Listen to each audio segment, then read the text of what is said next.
Not flying, you were saying this is one of the fastest growing sectors. There's a lot of demand for artisanal gold. Why do you think the spotlight is on it right now?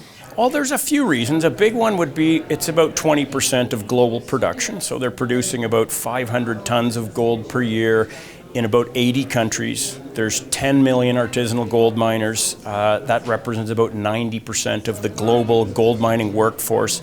And I think the world, we've been wrestling with this problem for many years, and the world's just finally come to really accept it. All the international agencies really want to see it professionalize and formalize and provide the development services, sort of the wealth generation for the rural poor that it really can. So people, there's more focus, people care more about where their gold is coming from. Do they want to see it coming, from certain countries or smaller shops? I think the responsible sourcing initiatives, so people are really wanting to know more about where their gold comes from. And this is part of that trend. Whether or not they want responsible artisanal gold or where they want their gold to come from is a bigger topic, I think. But certainly, I think the whole gold mining sector, all the big stakeholders really want to see this source of gold, which has been with us for a very long period of time. They really want to see it just behave more responsive. Now, so Origin Gold is in Colombia, but where are the biggest sources for where we can find artisanal gold? Well, certainly Latin America is one of the big sources. So Peru, Ecuador, Colombia, Brazil, the Guyanas as well.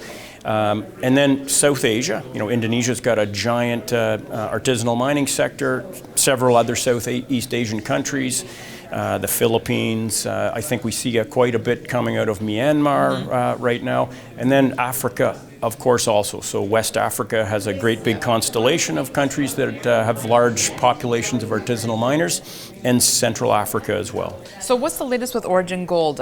They're here at the show, opening a processing facility. Tell us the latest. Well, we're trying to raise about $7 million to put together a processing facility that works entirely with artisanal miners. It'll produce about a ton of gold per year, about 40,000 ounces of gold per year. It's a great opportunity. It's a very well-made business model. We've been working on that for about 2 years. All kinds of sophisticated analysis and data have been produced to support that business model. So that's what we're here doing. And how do you navigate the difficulty of some of these jurisdictions like Colombia? You mentioned that artisanal mining is huge in a lot of these South American countries, but they are also plagued by a lot of political issues. So how do you overcome this? Yeah. Well, actually, most of the governments in those somewhat difficult jurisdictions are very enthusiastic about bringing this kind of mining forward because it's kind of a popular approach to mining for local and regional populations. So the first answer is we get great support from the government because they really like what we're doing, and that produces a lot of goodwill, a lot of good political will to, say, overcome some of the other things that can kind of be slow around permitting and other complications in some of these jurisdictions. So strong government support, strong community support help us make difficult jurisdictions easier. All right. Well, Kevin, best of luck, continued success. Thank you for coming on the show. Okay, my pleasure. Great.